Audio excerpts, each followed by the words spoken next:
Welcome back friends once again our YouTube channel RJ IT experts. RJ IT experts में एक बार फिर से हम आपका स्वागत करते हैं।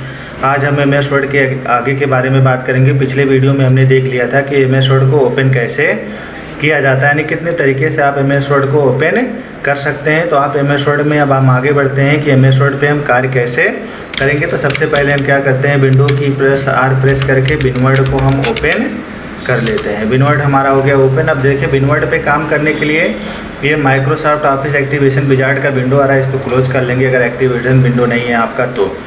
अब यहाँ देखिए दो तरह की आपकी इसमें फाइल मिल जाएगी, एक ब्लैंक डॉक्यूमेंट और एक टेम्पलेट। टेम्पलेट में आपका बना बनाया फॉर्मेट मिल जाता है, जिसके आधार पर आप ये सीख सकते हैं कि इस पर काम हमें कैसे करने हैं। तो ये एमएस ऑफिस का ये बहुत अच्छा टेम्पलेट होता है जो किसी नए यूज़र्स के लिए सीखने में मदद करता है कि आपको कंप्यूटर पे कार्य कैसे करना है। तो आपको इस पर जैसे क्लिक करेंगे तो देखिए इस तरह का एक फॉर्मेट आपको प्राप्त हो जाएगा कि इस पर ऐसे एप्लीकेशन आपको टाइप करने। तो इसके बेस पे आपको टाइपिंग करनी होती है, ना कि इस पर सारी चीज़ें आपको मिल जाएंगी। तो देखिए पिक द डेट कह रहा है, तो पिक द डेट, आज का डेट आप चीज़ कर सकते हैं।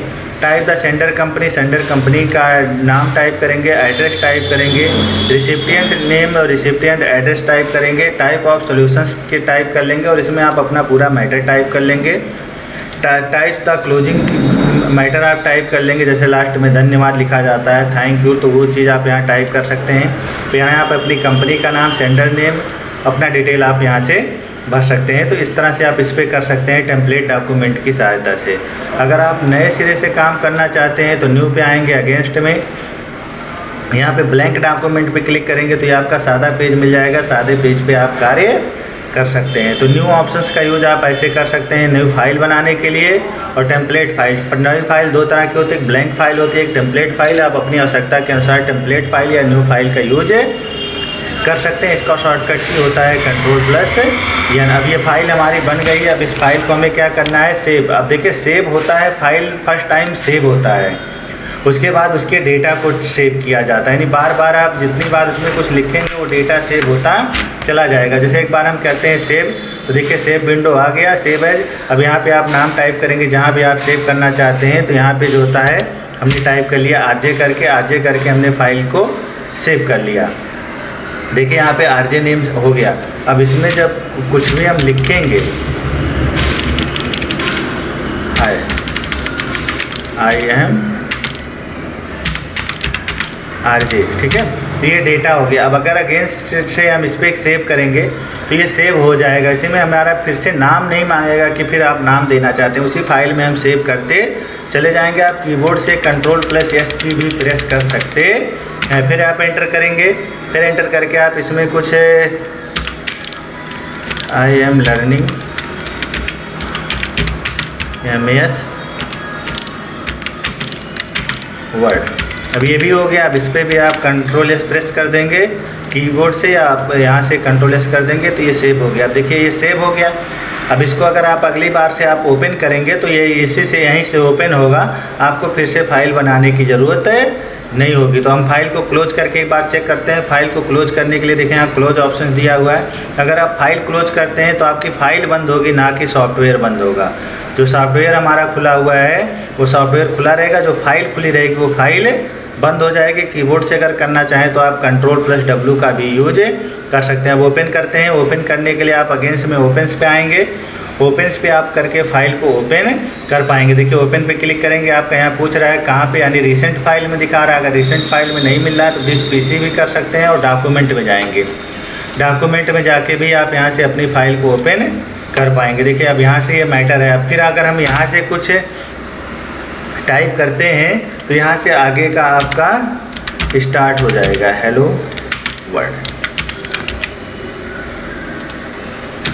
हेलो वर्ल्ड, ठीक है। अब ये दो का यहाँ से Ctrl+S करते हैं तो फिर से इसी में डेटा हमारा सेव होता चला जाएगा। नहीं, जब जब आप आगे बढ़ेंगे इसी आरजे नाम की फाइल में आपका डेटा सेव होता चला जाएगा। अगला ऑप्शन से आपका सेव एज का यूज करेंगे तो आप फाइल को फिर से, अगर आप इसी का 2 कॉपी क्रिएट करना चाहते हैं सेम, हियर बैकअप के तौर पे, तो आप इसका प्रयोग कर सकते हैं सेव एज के रूप में। सेव एज से आप इसका नाम भी बदल पाएंगे, इसके जैसा दूसरी फाइल आप सेम टू सेम क्रिएट कर सकते हैं। सेम एज मतलब इसी के जैसा। तो यहाँ पे RJ123 हम कर लिए, देखिए हमारा नाम चेंज हो जाएगा, ये हो गया। अब अगर हम इसमें 123 में कोई डेटा लिखते हैं,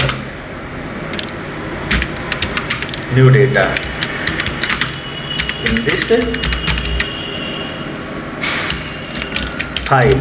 अब देखिए जब हमने लिखा इसमें नया डेटा, तो ये नया डेटा सिर्फ इसी फाइल में सेव होगा, RJ123 में, पुराने वाले में नहीं होगा। सेव कर दिया। अब देखिए इसमें हमारा ये डेटा है, और दूसरी जो फाइल हमारी खुली हुई थी RJ1, हम उसको ओपन कर लेते हैं। RJ से जो ओपन थी ओपन करेंगे RJ। इसमें देखिए वो नया वाला डेटा नहीं आया, जबकि नई फाइल में हमारा नया डेटा। अब जिस फाइल पे आप काम करेंगे सेम है उसी तरह से है सेव एज से, लेकिन सेव एज में अब उसका फाइल अलग हो गया, इसकी फाइल अलग हो गई, यानी दोनों पे अब अलग अलग तरह से कार्य कर सकते हैं। ठीक है, तो ये सेव एज हो गया।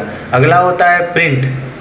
तो प्रिंट के लिए हम अपने अगले ट्यूटोरियल में बात करेंगे, क्योंकि ये बहुत लंबा हो जाएगा। तो इस पर अभी आप प्रैक्टिस करेंगे। न्यू ओपन सेव एज क्या होता है, तो इसके बारे में आप सीख लेंगे। हम एक बार फिर से रिपीट कर देते हैं। न्यू ऑप्शंस का यूज न्यू फाइल क्रिएट करने के लिए किया जाता है। इसमें दो तरह की फाइल मिलती है, एक ब्लैंक मिलती है और एक टेम्पलेट। आप टेम्पलेट फाइल का यूज करके किसी भी प्रकार के फॉर्मेट को आप ओपन कर पाएंगे, सिर्फ आपको उस पर एडिट करना होता है। और ब्लैंक से आपको एकदम सादी फाइल मिल जाएगी, सादी फाइल आप ओपन करके सादे पेज पे आप काम करेंगे।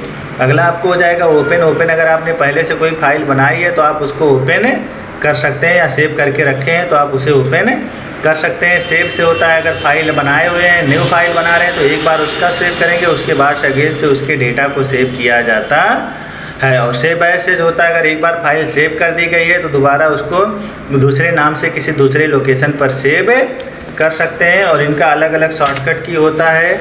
न्यू का शॉर्टकट की होता है CTRL+N। ओपन का शॉर्टकट की होता है CTRL+O। सेव का शॉर्टकट की होता है CTRL+S। इसी तरह से आप सेव एज का भी यूज कर सकते हैं। सेव एज का यूज करने के लिए आपको कीबोर्ड से फंक्शन की F12 दबाना होगा, या फिर CTRL+Shift+S, इसका शॉर्टकट का आप यूज कर सकते हैं। अब चेक करके हम दिखा देते हैं। Ctrl+Shift+S करके देखिए नहीं आ रहा है, अप्लाई स्टाइल हो जा रहा है। तो किसी सॉफ्टवेयर पे काम करेगा, किसी पे सेव एज का शॉर्ट नहीं काम करता, लेकिन F12 की आप प्रेस करेंगे तो F12 की प्रेस करके आप सेव एज का यूज कर सकते हैं। ठीक है, तो आज की ट्यूटोरियल से हमें बस इतना ही। आपको हमारा ट्यूटोरियल कैसा लगा हमें कमेंट करके ज़रूर बताएं। अगर आपने अभी तक हमारे चैनल को सब्सक्राइब नहीं किया तो सब्सक्राइब कर लें। धन्यवाद।